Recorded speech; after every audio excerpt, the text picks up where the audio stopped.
মোটরকে ঘুরে না জাম হয়ে গেছে ধরো হাই রে হাই মোটরের উপরে কত ভিডিও দিলাম যে মোটর জাম হইলে ইউ ঠিক করে দেয় ভিডিও তো সত্য নি দেখছি তা আমার কাছে আত্মীয় আসলো আজ আমার দেখি আপনি তো দেখবা যে মোটর জাম হইলে আপনি কারো কিছু লিয়ে যাওয়া লাগতো না আমার কিছু লিয়ে যাওয়া লাগতো না ইউ আপনি ঠিক করতে পারবা লাগাই দেখি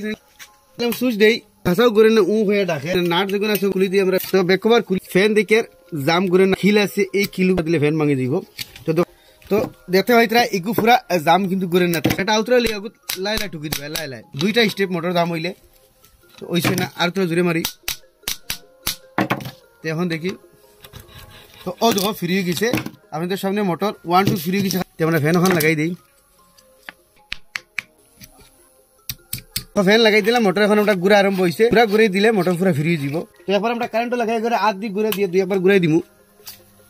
মোটর তো ঘুরে এইটার মধ্যে আরেকটা জিনিস করা লাগবে মোটর তো জাম পুরা বহুত ছুটিছে এখন আমি আরেকটা জিনিস করবো পুরা ফ্রি হয়ে যাব মোটরটা উল্টাইয়া আছে জলা মোবিল আপনি তো জলা মোবিল যে কোনো ধরনের তেল